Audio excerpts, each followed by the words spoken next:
নমস্কার, আমি Tanushree Mitrapal, reiki master teacher. আজকে আমি যে বিষয় নিয়ে আলোচনা করতে এলাম সেটা হচ্ছে সেই একই নবরাত্রি এসে গেছে। আমরা প্রত্যেক দিন আনন্দ করব, কিন্তু এই আনন্দের সাথে সাথে আমরা যদি ছোট ছোট টিপসগুলো দেখি, ছোট ছোট টিপসগুলো এই স্পেশাল দিনগুলোকে অ্যাপ্লাই করি, তাহলে কিন্তু নিজেদের জীবনে যে অর্থের যে কষ্ট সেটা কিন্তু কাটাতে পারবো। যতই আনন্দ করি, মা এসছে, তার সাথে সাথে মা এসছে সেই দিনগুলোকে কিন্তু আমাদের ব্যবহারও করতে হবে, যাতে নিজেদের জীবনের এই সমস্যাগুলোকে আমরা সমাধান করতে পারি এই গুরুত্বপূর্ণ দিনগুলোতে। তো আমি বলে রাখি, এই নবরাত্রির সময়কে যে আমরা যারা মা দুর্গাকে পুজো করে থাকি, মা দুর্গার সাথে সাথে কিন্তু আমরা মা লক্ষ্মী দেবীর আশীর্বাদও প্রাপ্ত হই, এবং মা লক্ষ্মী দেবী কিন্তু আমাদের ঘরে তখন বিরাজ করে। আমরা জানি হয়তো প্রাচীন কাল থেকেই এলাচ এমন একটা জিনিস যেটাকে আমরা নানাভাবে আমাদের জীবনে, আমাদের সংসারে নানা কাজে ব্যবহার করে থাকি। সেটা হতে পারে সামান্য চায়ে আপনি এলাচ দিয়ে খান, মশলা হিসেবে এলাচ দিয়ে খান, বা যাই হোক। এলাচ হচ্ছে এমন একটা জিনিস যেটা আমাদের জীবনে ধনপ্রাপ্তিতে কিন্তু, আমাদের সৌভাগ্য বৃদ্ধিতে কিন্তু বহু প্রাচীন যুগ থেকে ব্যবহার হয়ে এসছে। আজকে আমি আপনাদের সাথে যে টিপসগুলো শেয়ার করব, আপনারা যদি সেগুলো অ্যাপ্লাই করেন তাহলে আপনারা ধরে নিতে পারেন আপনাদের জীবনে যে অর্থ কষ্ট বা অর্থ সমস্যার মধ্যে আপনারা ছিলেন, সেই অর্থ কষ্ট বা অর্থ সমস্যা কিন্তু আপনাদের আর থাকবে না। আপনারা কিন্তু এই অর্থ কষ্ট এবং অর্থ সমস্যা থেকে বেরিয়ে আসতে পারবেন। তো প্রথমে বলবো আপনারা কি কি করবেন।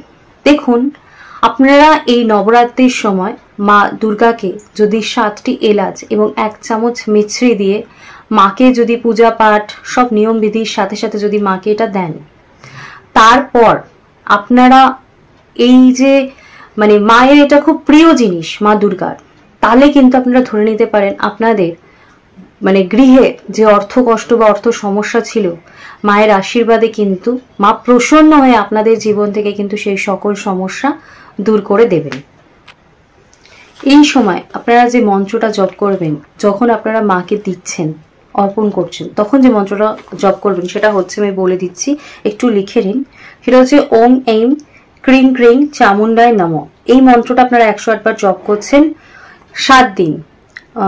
এটা করলে আপনাদের জীবনে যে সুখ সমৃদ্ধি আসবে এবং দারিদ্রতা দূর হবে, সেটা আপনারা বিশ্বাস করে দেখুন, অবশ্য করেই রেমেডি পাবেন।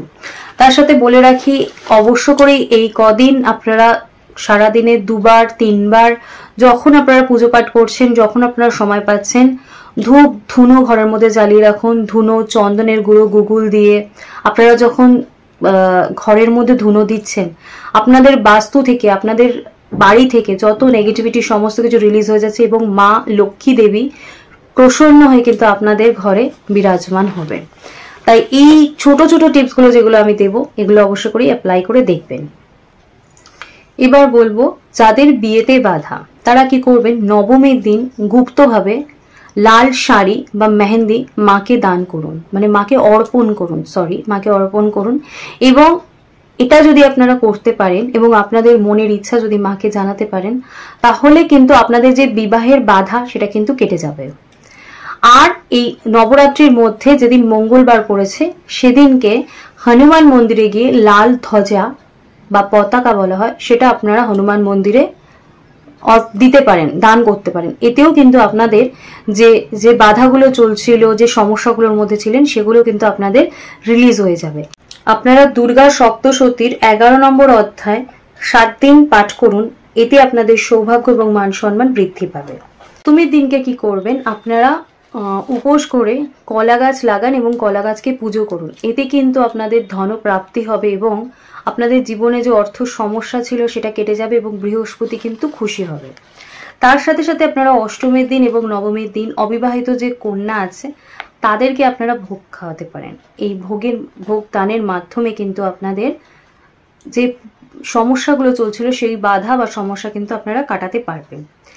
নেক্সট যেটা বলবো, আপনারা অল্প একটু জল নেবেন। এই জলের মধ্যে আপনারা এলাচ নিয়ে জলটাকে আপনারা ফুটাবেন। ফুটিয়ে এলাচের একটা ফ্লেভার জলের মধ্যে যখন চলে আসবে, সেই জলটা আপনারা স্নানের জলে মিশিয়ে যদি আপনারা স্নান করেন এই নবরাত্রিতে, তাহলে কিন্তু আপনাদের যে শুক্রের সমস্যা সেটা কিন্তু কেটে যাবে এবং আপনাদের শুক্র কিন্তু স্ট্রং হবে, পাওয়ারফুল হবে। আপনাকে এই কদিন জপ করতে হবে, সেই মন্ত্রটা বলে দিচ্ছি। সেই মন্ত্রটা হচ্ছে ওং জয়ন্তী মঙ্গলা কালী ভদ্রকালী কপালিনী দুর্গা ক্ষমা শিবধাত্রী সহা সদা নামাস্তুতে, এই মন্ত্রটা জপ করবেন। এতে কিন্তু আপনাদের জীবনে যে রোগ, যে ঋণ, যে সমস্যাগুলো ছিল সেগুলো থেকে কিন্তু আপনারা মুক্ত হতে পারবেন। তার সাথে সাথে বলবো, যারা এই সময় রেকি শিখতে চান তারাও আমার সাথে যোগাযোগ করতে পারেন, কারণ এই সময় অনেকের ছুটি থাকে। তো আমার ক্লাস কিন্তু অনলাইন অফলাইন দুটোই দিনের বেলা স্টার্ট অন রয়েছে।